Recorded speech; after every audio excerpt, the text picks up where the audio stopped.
Hello friends, आज हम most high yield topic देखेंगे फार्माकोलॉजी के। ठीक है,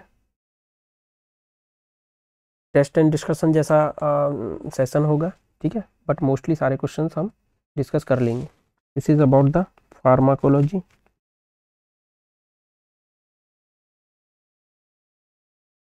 फर्स्ट ऑफ ऑल हम डिस्कस करते हैं अबाउट द कोविड-19। कोविड-19 तो कोविड-19 के अंदर पहला क्वेश्चन है, only FDA approved drug for the कोविड-19। कोविड-19 के लिए एफडीए ने कौन सी ड्रग अप्रूव्ड करी है? ठीक है, दिस इज अ रेमडेसिविर।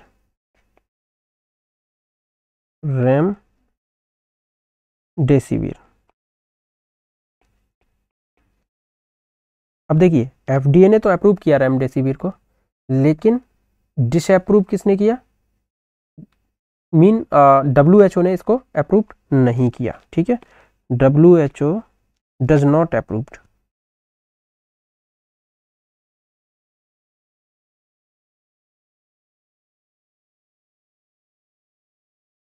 ठीक है, इंपॉर्टेंट क्वेश्चन है, याद रखें। रेमडेसिविर जो ड्रग है कोविड-19 के लिए अप्रूव्ड की गई थी एफडीए द्वारा। ठीक है, बट डब्ल्यूएचओ ने इसे अप्रूव्ड नहीं किया। ओके, अब इसका रेमडेसिविर का मैकेनिज्म ऑफ एक्शन देखते हैं। तो इसका मैकेनिज्म ऑफ एक्शन क्या है?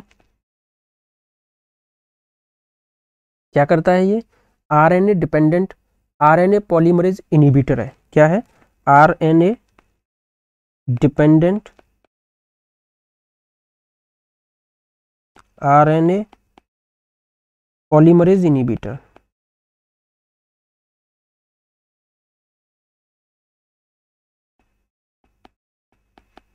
ओके, तो ये इसका मैकेनिज्म ऑफ एक्शन है, RNA dependent RNA polymerase inhibitor. ऐसी कौन सी ड्रग है जो कि मॉडरेट टू सीवियर कोविड-19 के निमोनिया में दी जाती है ना, जो कि लाइफ सेविंग ड्रग भी कह सकते हैं? कौन सी ड्रग है ऐसी? लाइफ सेविंग ड्रग की अगर हम बात करें तो drug which decrease the motility. कौन सी ड्रग है जो डिक्रीज करेगी मोटिलिटी?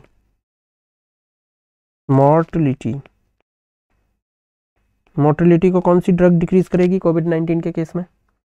तो वो है डेक्सोना। ठीक है, डेक्सोना यानी कि स्टीरॉइड। ट्रेड नेम है डेक्सोना, इसके अंदर डेक्सामीथासोन आता है। ठीक है, ये स्टीरॉइड है। कोविड-19 में ये क्या कर रही है? Decrease motility rate. हाउ? देखिए, इसे इनिशियली नहीं दिया जाता स्टीरॉइड को। क्या है? इनिशियली नहीं दिया जाता, शुरुआत में नहीं दिया जाएगा। ठीक है, इसे कब दिया जाएगा? जब सिम्टम्स हायर लेवल पे होंगे, इम्यूनिटी को जब इम्यूनिटी को डिक्रीज करने के लिए। ओके, जब इम्यूनिटी की वजह से प्रॉब्लम होगी, to decrease the over immunity pneumonia जो होता है उसको डिक्रीज करने के लिए दी जाएगी। ठीक है, बट इसके कुछ साइड इफेक्ट भी आते हैं। साइड इफेक्ट क्या आते हैं? इसके साइड इफेक्ट आते हैं, अपॉर्चुनिस्टिक इन्फेक्शन बढ़ जाते हैं। क्यों बढ़ जाते हैं? बिकॉज ये इम्यूनिटी को सप्रेस करती है। ठीक है, उसकी वजह से जो अपॉर्चुनिस्टिक इन्फेक्शन है वो बढ़ जाते हैं, जैसे म्यूकोरमाइकोसिस। म्यूकोरमाइकोसिस काफ़ी फेमस हुआ था कोविड के दौरान, जिसे ब्लैक फंगस कहा जाता था, बट रियलिटी ये है this is not a black fungus. Okay, mucormycosis. दूसरा साइड इफेक्ट क्या है इसका? हाइपरग्लाइसीमिया करती है, ब्लड ग्लूकोज को इंक्रीज करती है, ब्लड ग्लूकोज को इंक्रीज करेगी। Okay, that's why create hyperglycaemia. तो इसे डायबिटीज के पेशेंट में नहीं दे सकते। ठीक है, नहीं देना चाहिए, हाइपरग्लाइसीमिया करेगी। और इसके अलावा क्या है? कॉमनली कौन सी ड्रग यूज होती है इसमें? कॉमनली यूज होती है डेक्सामीथासोन। Okay, commonly used डेक्सामीथासोन।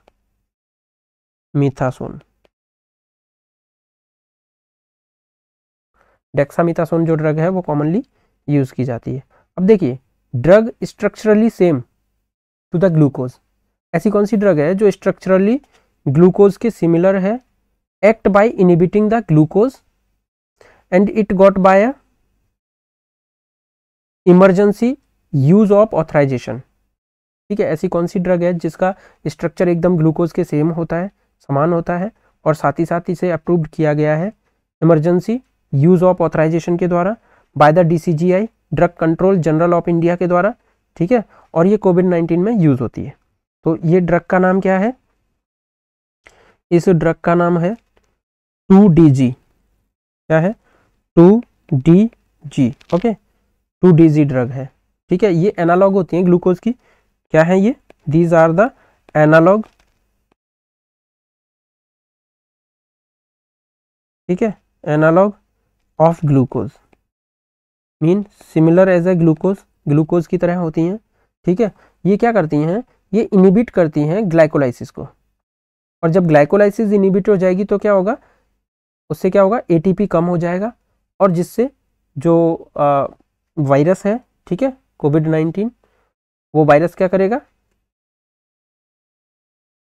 ठीक है, कोरोना वायरस क्या करेगा? वो मरने लग जाएगा। ठीक है, तो ये क्या करेगी? Inhibit glycolysis. ओके, तो अगर क्वेश्चन ऐसे आता है, और इसे अप्रूव्ड किसके द्वारा किया गया है? Emergency use of authorisation, approved by emergency use of authorisation, okay, by the DCGI, drug control general of India, इसके द्वारा इसे अप्रूव्ड किया गया है। ठीक है, इमरजेंसी के लिए अप्रूव्ड किया गया था। Okay, drug of choice for the mucormycosis. Mucormycosis अभी हमने बताया अपॉर्चुनिस्टिक इन्फेक्शन है म्यूकोरमाइकोसिस। तो ये जो म्यूकोरमाइकोसिस है, अपॉर्चुनिस्टिक इन्फेक्शन, फंगल इन्फेक्शन जो हो जाता है, जो कि काफ़ी फेमस हुआ था ब्लैक फंगस के नाम से, तो इसके लिए ट्रीटमेंट क्या है? ठीक है, तो इसका जो ट्रीटमेंट है वो है लाइपोसोमल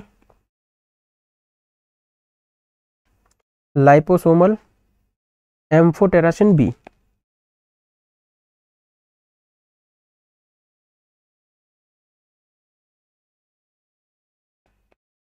लाइपोसोमल एम्फोटेरासिन बी, ये कैसे दी जाती है? IV रूट से दी जाएगी, IV रूट से दी जाएगी। ठीक है, और सॉल्यूशन के साथ दी जाएगी। कौन सा सॉल्यूशन है? सॉल्यूशन कैसे बनाते हैं? Solution made with the 5% dextrose, 5% dextrose. Okay, 5% dextrose के साथ में बनाई जाएगी। ये बहुत इंपॉर्टेंट है। इसका सॉल्यूशन कैसे बनता है? 5% डेक्सट्रोज के साथ में देते हैं। ठीक है, IV देंगे, IV रूट के through. Most common side effect इसका क्या है? इसका जो मोस्ट कॉमन साइड इफेक्ट आता है वो क्या है? इन्फ्यूजन से रिलेटेड होता है। ठीक है, इसका जो इन्फ्यूजन करते हैं उससे रिलेटेड आता है, that is a chills and rigors, chills and rigors. ठीक है, these are the most common side effect, और ये नेप्रोटॉक्सिक होती है।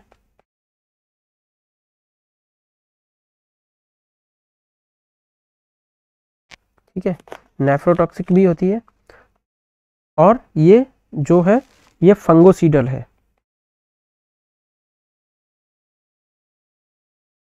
ओके, ये डायरेक्ट फंगस को किल करती है। अगर हम इसके मैकेनिज्म ऑफ एक्शन की बात करें तो क्या है?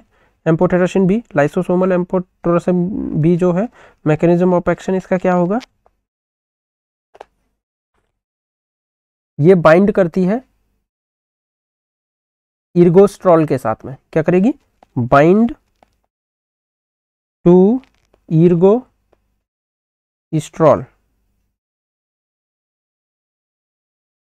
ओके, इर्गोस्ट्रॉल के साथ में बाइंड करेगी, और इर्गोस्ट्रॉल क्या है? To the fungus, ergosterol of the fungus. Okay, fungus के इर्गोस्ट्रॉल के साथ, फंगस सेल का जो इर्गोस्ट्रॉल होता है उसके साथ ये बाइंड करेगी, ठीक है। और क्या करेगी बाइंड करने के बाद, to the fungus cell, okay. And after that create the pores, pores create कर देगी। और पोर्स क्रिएट करने के बाद क्या होगा, leak all the fungus material, ठीक है। पोर्स क्रिएट होने के बाद क्या हो जाएगा, फंगस मटेरियल जो है वो लीक कर जाएगा, ओके। लीक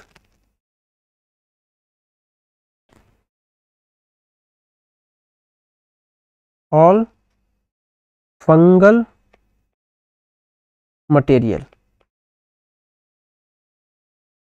फंगस मटेरियल क्या कर जाएगा, लीक कर जाएगा, जिसकी वजह से फंगस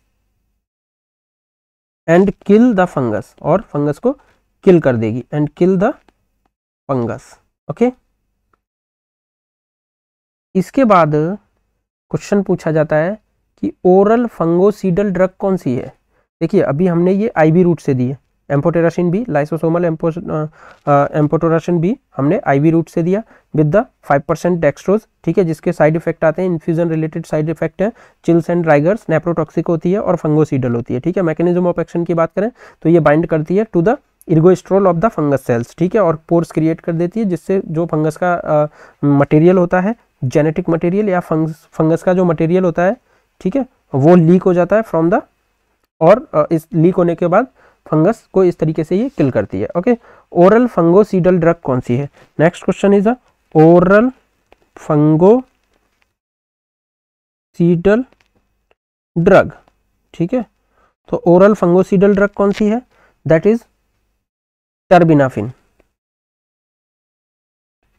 टर्बिनाफिन जो है ये ओरल फंगोसीडल ग्रुप है, ठीक है, terbinafine, this is the oral fungicidal drug, okay. और अगर हम बात करें फंगोस्टेटिक्स कौन सी है, कुछ फंगोस्टेटिक्स भी हैं, अगर ये फंगोसीडल है then some drug also fungistatic, fungistatic drugs जो कि म्यूकोरमाइकोसिस के केस में ओरली दी जाती हैं। क्वेश्चन इस तरीके से भी आ सकता है कि oral drug for the mucormycosis, okay. तो म्यूकोरमाइकोसिस के लिए जो ओरल ड्रग चलती है वो कौन सी है, पोसाकोनाजोल, पोसाकोनाजोल, और कौन सी होगी पोसाकोनाजोल के अलावा, इसाबुकोनाजोल, इसाबुकोनाजोल, पोसाकोनाजोल और इसाबुकोनाजोल, ठीक है। These are the drug which is used into the mucormycosis, ठीक है। म्यूकोरमाइकोसिस, ये म्यूकोरमाइकोसिस में यूज की जाती हैं ओरली, ठीक है, ओरल ड्रग है विच is used in the mucormycosis. अब हमने कुछ फंगोस्टेटिक ड्रग्स की बात करी थी, उसमें है फ्लूकोनाजोल, इट्राकोनाजोल,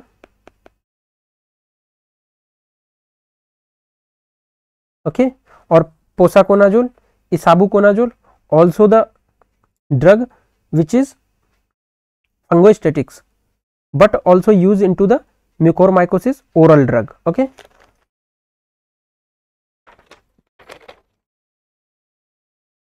इसके बाद एक और क्वेश्चन आता है, इसके बाद आगे के क्वेश्चंस की तरफ चलते हैं।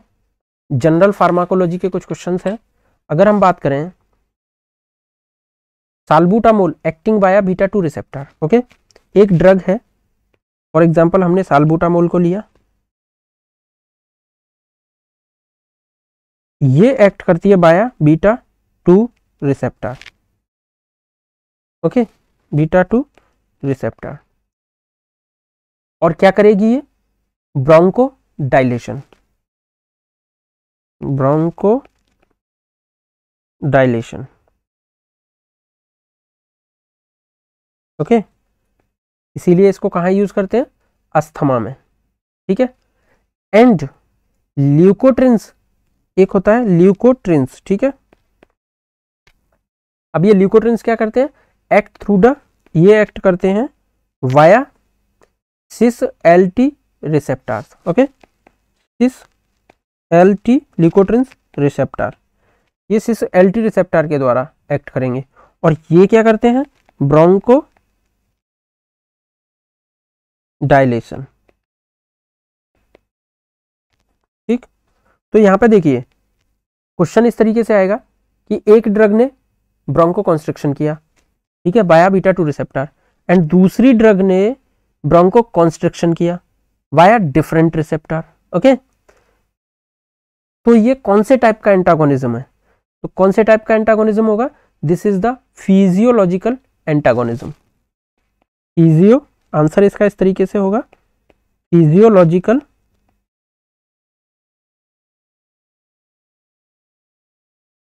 Antagonism. Okay, this is the physiological antagonism because first receptor, एक ड्रग ने पहले रिसेप्टर के थ्रू काम किया, that was the bronchoconstriction, और दूसरे ने अगेंस्ट वर्क किया, ठीक है, but from the different receptor, that mean it is the physiological antagonist. ठीक है, अगर वाया सेम रिसेप्टर, ठीक है, ड्रग के यूज करते हैं, इन that case it will be the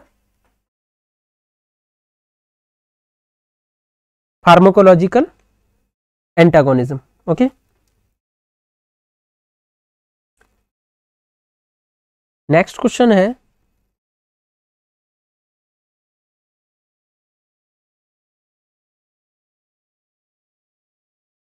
अच्छा देखिए हमने एक छोटा सा क्वेश्चन मैं करता हूं। हमारा पहला ये साल्बुटामोल जिसके थ्रू हमने ब्रोंको डायलेशन किया, ओके, इसके अगेंस्ट में कौन सी ड्रग होगी? That will create the pharmacological antagonism, that was the propranolol. कौन सी होगी? प्रोप्रानोलोल। ठीक है, दिस ड्रग, ये क्या करेगी? ये बीटा ब्लॉकर है, ओके, और साल्बुटामोल बीटा रिसेप्टर का एगोनिस्ट है और ये एंटागोनिस्ट है, but both are working at the same receptor, that's why what is this? This is the pharmacological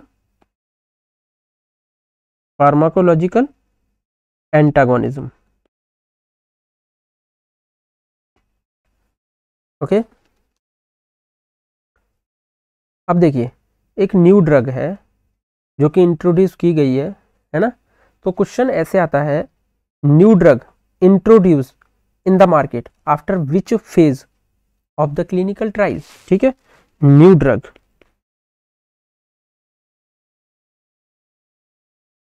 क्या करेगी? New drug introduce in the market after which phase of the clinical trial. तो यहां पे new drug के लिए clinical trial phase कौन सा है जिसके बाद मार्केट में ड्रग इंट्रोड्यूस की जाएगी? क्वेश्चन ऐसे है, ठीक है, तो after the third phase, after third phase. Okay, answer is after the third phase because before the fourth phase, because fourth phase के अंदर ड्रग मार्केट में आ जाएगी। ठीक है, अब देखिए यहां पे हम थोड़ा सा देख लेते हैं फर्स्ट फेज। फर्स्ट फेज के अंदर जो ट्रायल होगा वो होगा हेल्दी वॉलंटियर के ऊपर। ठीक है, हेल्दी वॉलंटियर्स के ऊपर। सेकंड फेज के अंदर क्या होगा? सेकंड फेज में क्या करते हैं? एफिकेसी चेक करते हैं, to test the efficacy of drug. ठीक है, efficacy of drug. Third phase जो होगा उसके अंदर जो टेस्ट किया जाएगा थर्ड फेज के अंदर, ये अप टू 5000 पेशेंट पे किया जाता है, अप टू 5000 पेशेंट। ठीक है, लगभग 5000 पेशेंट के ऊपर किया जाएगा। मल्टी सेंट्रिक फेज कहते हैं इसे। ठीक है, phase two the confirm efficacy also, ये भी एफिकेसी के लिए होता है। ये मल्टी सेंट्रिक फेज होगा। मल्टी सेंट्रिक फेज क्यों है? क्योंकि इसे मल्टीपल सेंटर्स पे ड्रग यूज होती है उस टाइम पे किया जाता है। ठीक है, और it is also for the efficacy. ये किसके लिए है? Same as a efficacy test करने के लिए, बट मल्टी सेंट्रिक लेवल पे होगा।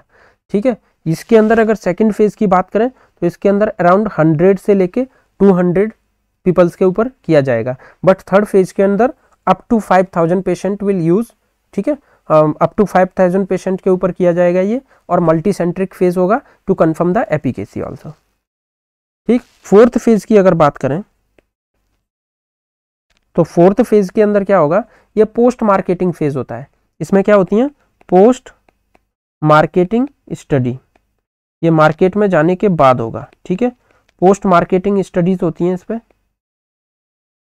और पोस्ट मार्केटिंग स्टडीज इसमें हम क्या पता करते हैं, रेयर साइड इफेक्ट, ठीक है, to know rare side effect, okay, rare side effect के लिए यूज किया जाता है। इसमें हम रेयर साइड इफेक्ट पता करते हैं।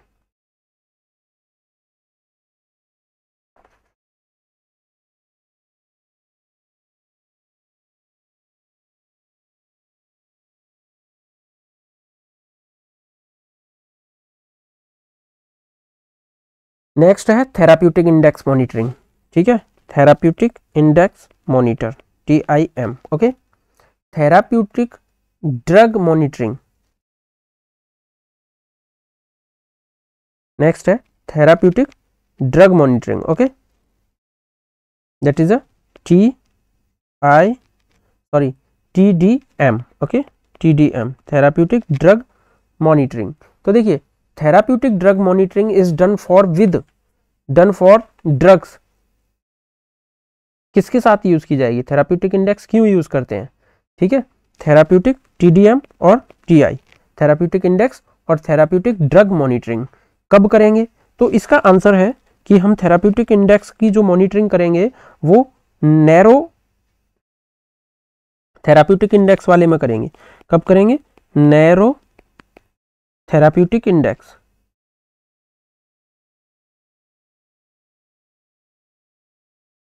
ठीक है। कुछ ड्रग ऐसी होती हैं जिनका नैरो थेराप्यूटिक इंडेक्स होता है, कुछ ड्रग ऐसी होती हैं जो ब्रॉड थेराप्यूटिक इंडेक्स की होती हैं, ठीक है।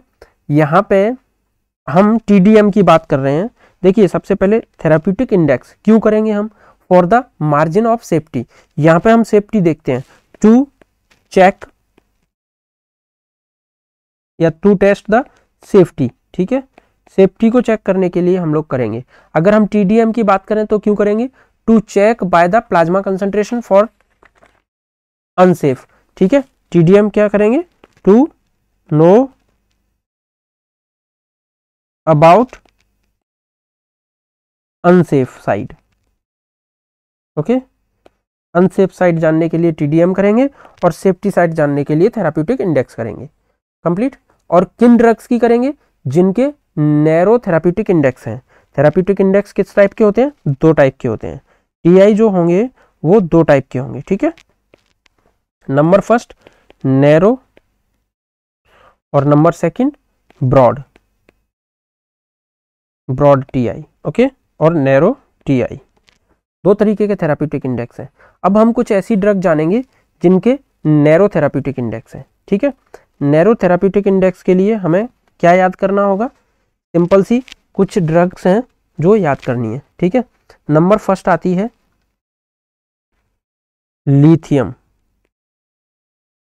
नंबर सेकंड ड्रग है aminoglycosides,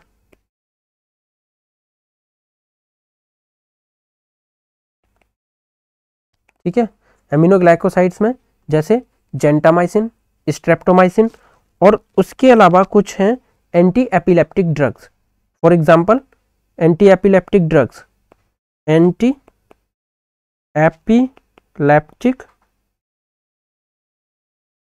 drugs, anti epileptic drug में एग्जांपल के तौर पे मैं एक लिख देता हूं, ठीक है, पेनिटोइन।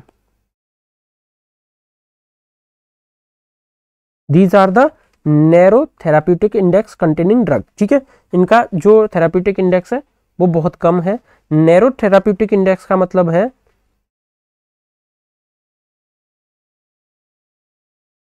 High toxicity, okay, toxicity high होगी। अगर लेस है, ड्रग कम है, तो बहुत तेजी से काम करना छोड़ देगी, थोड़ी सी भी कम हुई तो काम नहीं करेगी, और थोड़ी सी भी ज़्यादा हुई तो हाईली टॉक्सिक होगी, ठीक है। अगर थोड़ी कम दी तो अपना काम बंद कर देगी, स्टॉप द वर्क, और अगर थोड़ी ज़्यादा दी तो हाईली टॉक्सिक हो जाएगी। ठीक है, इसको कहते हैं थेराप्यूटिक इंडेक्स, कम थेराप्यूटिक इंडेक्स। ठीक है, नैरो थेराप्यूटिक इंडेक्स का मतलब क्या है, अगर ड्रग थोड़ी सी ज्यादा अमाउंट में दे दी it mean the highly toxic, और अगर ड्रग थोड़ी सी कम अमाउंट में दी तो वर्क नहीं करेगी, काम ही नहीं करेगी। ठीक है, इसका मतलब होता है नैरो थेराप्यूटिक इंडेक्स। तो नैरो थेराप्यूटिक इंडेक्स वाली ड्रग, इसलिए हमें नैरो थेराप्यूटिक इंडेक्स जानना जरूरी है कुछ ड्रग्स के बारे में। लेकिन कुछ ड्रग्स ऐसी होती हैं जिनका थेराप्यूटिक इंडेक्स देखने की जरूरत ही नहीं है, क्योंकि अगर उनको आप हाई भी दे देते हो डोज तब भी कोई फर्क नहीं पड़ेगा, और अगर थोड़ी लो भी दे देते हो तब भी वो इफेक्टिव होंगी। ठीक है, तो ऐसी ड्रग में थेराप्यूटिक इंडेक्स देखने की जरूरत नहीं होती, उनको कहते हैं wide therapeutic index drug. Okay, तो वाइड थेराप्यूटिक इंडेक्स ड्रग के अंदर क्या आएगी, पेनिसिलिन आएगी। ठीक है, मेटफॉर्मिन आएगी। देखिए पेनिसिलिन क्या है, for the penicillin there is no need to check the therapeutic index. Okay, और मेटफॉर्मिन हो गई, वारफरिन हो गई, इनके अंदर भी चेक करने की जरूरत नहीं है थेराप्यूटिक इंडेक्स। क्यों नहीं है, क्योंकि अगर वारफरिन को चेक करना है तो INR चेक कर लो, इंटरनेशनल नॉर्मलाइजेशन रेशियो। ओके, और साथ में तो इसलिए इसका थेराप्यूटिक इंडेक्स देखने की जरूरत नहीं है। और अगर मेटफॉर्मिन है तो just check the blood glucose level, क्योंकि जब हम इसको खिलाएंगे तो इसका कोई ऐसा बड़ा साइड इफेक्ट तो एकदम से आता नहीं। ठीक है, तो क्या देना है, उसका ब्लड ग्लूकोज लेवल चेक करते रहो, मॉनिटरिंग करते रहो, और थेराप्यूटिक इंडेक्स देखने की जरूरत ही नहीं है। ठीक है, INR चेक करेंगे वारफरिन के लिए, that is a international normalisation ratio. ठीक है, टू चेक द INR, अब सिंपल सी बात है, INR कैसे चेक करेंगे, to check the INR just see, क्या देखना है, prothrombin time. Okay, prothrombin time PTT check करेंगे, INR पता चल जाएगा। ओके, इसके बाद कुछ ड्रग्स होती हैं that follow the zero order kinetics, some drugs that follow the zero order kinetics. तो इसमें हम याद करेंगे कि कौन सी ड्रग हैं जो जीरो ऑर्डर काइनेटिक्स को फॉलो करती हैं। तो इसमें निमोनिक है zero what power, zero what WATT। Okay, zero what power. तो देखिए जीरो वॉट पावर में सबसे पहले है वॉट, जिसका है वारफरिन। ओके, ये जीरो ऑर्डर काइनेटिक को फॉलो करेगी वारफरिन। ए से होती है अल्कोहल और एस्प्रिन, लेकिन एस्प्रिन जो है ये हाई डोज पर पहुंचेगी जब जीरो ऑर्डर को फॉलो करेगी at the very high dose, low dose पे फर्स्ट ऑर्डर को फॉलो करती है। ठीक है, नेक्स्ट है थियोफाइलिन, थियोफाइलिन जो कि एंटी अस्थमेटिक ड्रग है। ठीक है, अस्थमा में यूज की जाती है, किसमें यूज की जाएगी, अस्थमा में। ओके, एस्प्रिन अल्कोहल आपको पता है, वारफरिन आपको पता है कहाँ यूज की जाती है। ठीक है, और टॉलबुटामाइड, नेक्स्ट है टी से टॉलबुटामाइड, टॉलबुटामाइड। टॉलबुटामाइड ये डायबिटिक ड्रग है, डायबिटीज में यूज की जाती है, एंटी डायबिटिक ड्रग है। ठीक है, और पावर से आता है P for phenytoin, P for phenytoin. Okay, phenytoin. तो these are the drugs which follow the zero order kinetics. ठीक है, फेनिटोइन जो है एंटी एपिलेप्टिक ड्रग है, और फेनिटोइन को अभी हमने पीछे और देखा था। ठीक है, ये देखिए यहाँ पे लिथियम और this is the phenytoin, anti epileptic drug. इसका नैरो थेराप्यूटिक इंडेक्स होता है। ओके, लिथियम हुई और एमिनोग्लाइकोसाइड्स हो गई, जैसे उनके अंदर क्या होती हैं, जेंटामाइसिन हो गई, और एंटी एपिलेप्टिक ड्रग फेनिटोइन, ये क्या करती हैं, इनका नैरो थेराप्यूटिक इंडेक्स है। जीरो वॉट पावर से हमने क्या देखा, जो कि जीरो ऑर्डर काइनेटिक को फॉलो करती हैं, जिसमें हमारी वारफरिन, ठीक है, वारफरिन हो गई, अल्कोहल, एस्प्रिन, थियोफाइलिन और टॉलबुटामाइड, और साथ में फेनिटोइन। इसके बाद हम देखते हैं एंटी कोगुलेंट एजेंट। ठीक है, जो कि प्रेगनेंसी में यूज किए जाते हैं। ठीक है, एंटीकोगुलेंट एजेंट कौन सा है जो प्रेगनेंसी में यूज किया जाएगा, सिंपली प्रेगनेंसी में क्या देते हैं, हेपारिन। ओके, अब बिफोर दैट किसी भी ड्रग का थेराप्यूटिक इंडेक्स कैसे मॉनिटर करेंगे, कैसे फाइंड करेंगे, ठीक है। तो यहाँ पे हम देखते हैं, देखिए हमारे पास दो चीजें होती हैं, लीथल डोज और इफेक्टिव डोज। दो पैरामीटर होंगे, एक होगा लीथल डोज और एक होगा effective dose. Suppose that this is the curve, okay, graph है जहां पे एक ड्रग ये है और दूसरी ड्रग ये है, करेक्ट। ये मान लीजिए this is the 50% of the 50% amount है ड्रग का, ठीक है। अब यहाँ पे जो ड्रग है ये है 100 mg, ठीक, और यहाँ पे जो ड्रग है ये है 500 mg, ओके, 500 mg। तो देखिए 100 mg जो है इस ड्रग का इफेक्टिव डोज है, effective dose is 100 mg, okay, और लीथल डोज जो है वो 500 mg है,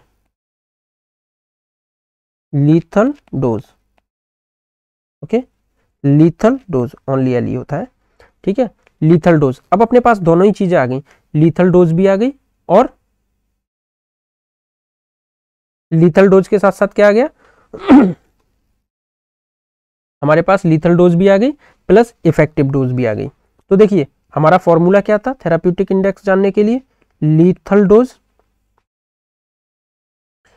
upon effective dose, effective dose बराबर क्या निकल के आएगा, therapeutic index, okay. Lethal dose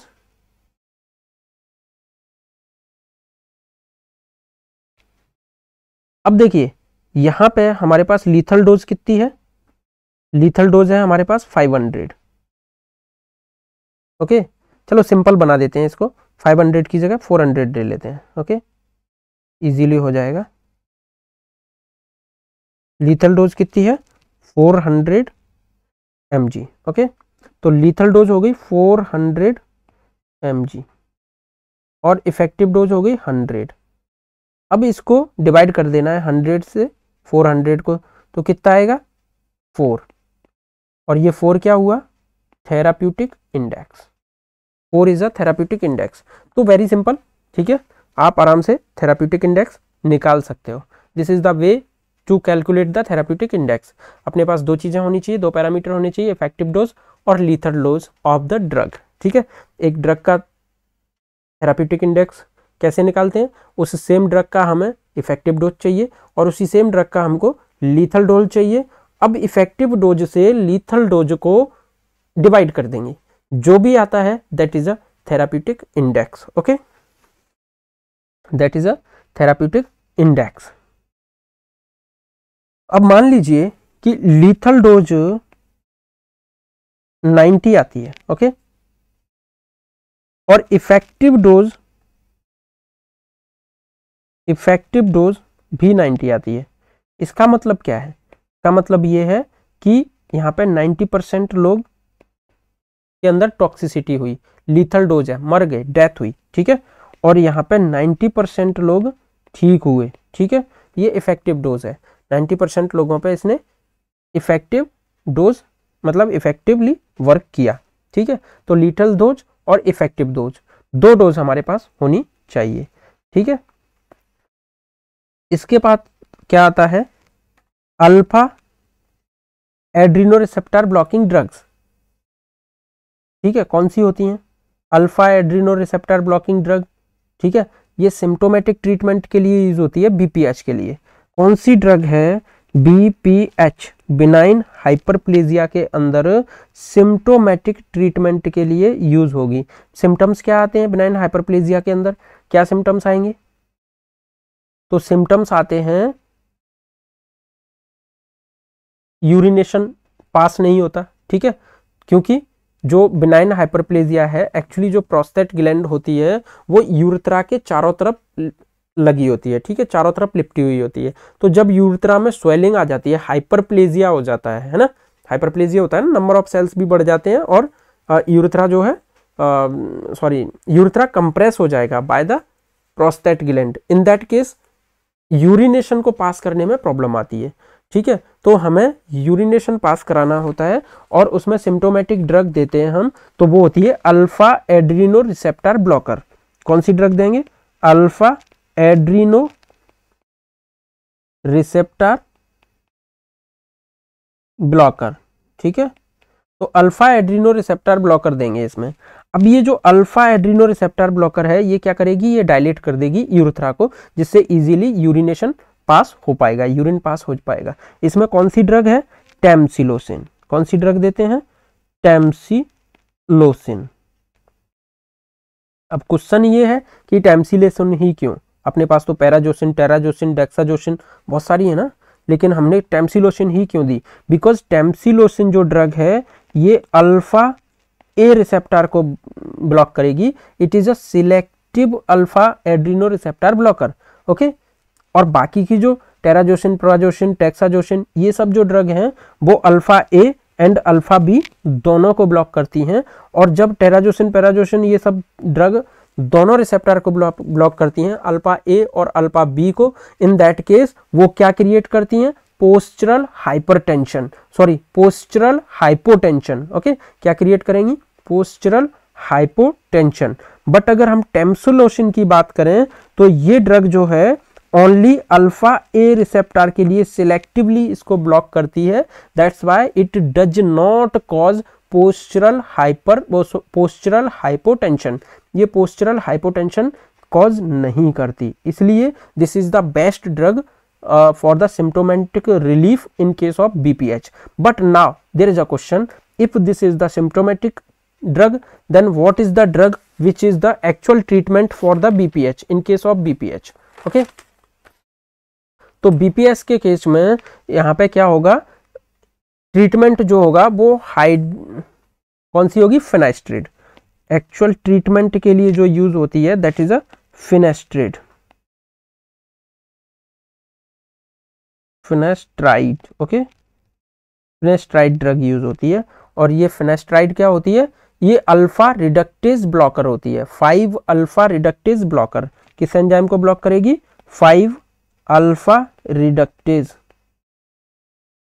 ठीक है, बिकॉज ये जो 5 अल्फा रिडक्टेज होता है ये कॉज करता है BPH। Okay, in the 50 to 55 year age के पेशेंट में। After the 55 year mostly BPH देखने को मिलता है, but it is the mechanism. Then अगर ट्रीटमेंट पूछता है examiner, in that case you will write finasteride. Okay, and the symptomatic treatment पूछता है examiner, then you will choose the tamsulosin. आज के टाइम में अगर आप देखोगे तो 5 mg फिनास्ट्राइड के साथ में टैमसिलोसिन भी आता है। ओके, 0.2 mg और 2 mg करके 0.4 mg इस तरीके से टैमसिलोसिन भी आता है, दोनों साथ में आते हैं कॉम्बिनेशन में। ठीक है,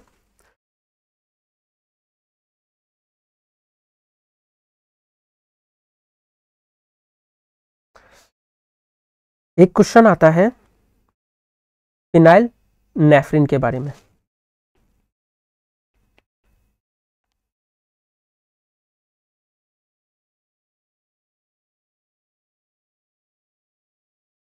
और ये फिनाइलनेफ्रिन क्या है? ये क्या करती है? ये अल्फा 1 रिसेप्टर पर काम करती है। किस पे करेगी? अल्फा 1 रिसेप्टर पे। ओके, तो this work on alpha 1 receptor. और अल्फा 1 रिसेप्टर पर काम करके ये क्या करेगी? It cause the mydriasis. क्या करेगी? पीपल को डायलेट करेगी। ठीक है, मिड्रियासिस।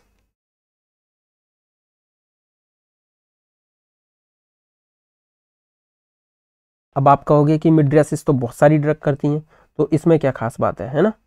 मिड्रियासिस तो बहुत सारी ड्रग कर रही हैं, फिर हम इसी को क्यों पढ़ा रहे हैं? इसमें ऐसी कौन सी खास बात है?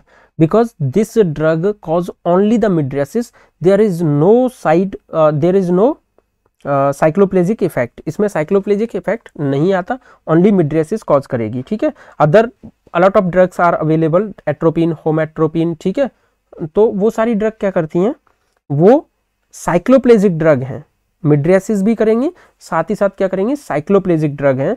Cycloplegic mean they relax the accommodation. Accommodation का मतलब है कि हमारी आंख के अंदर लेंस होता है, ह्यूमन क्रिस्टलाइन लेंस, जो नजदीक में देखने के लिए अपना साइज चेंज करता है, स्ट्रक्चर चेंज करता है with the help of ciliary body. ठीक है, सिलियरी मसल्स, सिलियरी बॉडी के अंदर क्या होता है, सिलियरी मसल्स होती हैं, उनकी हेल्प से स्ट्रक्चर को चेंज करेगा, मोर कॉन्वेक्स बनेगा और उससे क्या होता है, नियर ऑब्जेक्ट को देखने के लिए इफेक्टिव होता है। That is called accommodation. और सिलियरी मसल्स को रिलैक्स कर देता है। साइक्लो वर्ड आया है सिलियरी से, ठीक है, सिलियरी मसल्स मीन साइक्लो, और प्लेजिया मतलब पैरालिसिस। ओके, टोन को, इफेक्ट को खत्म कर देना, तो साइक्लोप्लेजिक इफेक्ट होता है। लेकिन जो फिनाइलनेफ्रिन ड्रग है इसका साइक्लोप्लेजिक इफेक्ट नहीं होता, ये ओनली मिड्रियासिस करती है। मिड्रियासिस का मतलब है pupillary dilation, pupillary dilation. Okay, केवल प्यूपिल को डायलेट करेगी। आंख के अंदर जब आप देखोगे ध्यान से तो प्यूपिल होता है, ठीक है, आइरिस के बीच में, दिस इज द प्यूपिल, ठीक है, आइरिस के बीच में प्यूपिल होगा। ओके, और इस प्यूपिल को क्या करती है, बड़ा कर देती है, ये डायलेट कर देती है, ठीक है, that is a pupillary dilation. Okay, इसके आगे बहुत सारे क्वेश्चन है अपने पास जो नेक्स्ट वीडियो में हम लोग कंटिन्यू करेंगे। ओके, और कॉन्सेप्ट बेस्ड पढ़ेंगे, बहुत अच्छे से कंटिन्यू करेंगे। नेक्स्ट वीडियो को ज़रूर देखें, भूलना नहीं है। Okay, bye bye.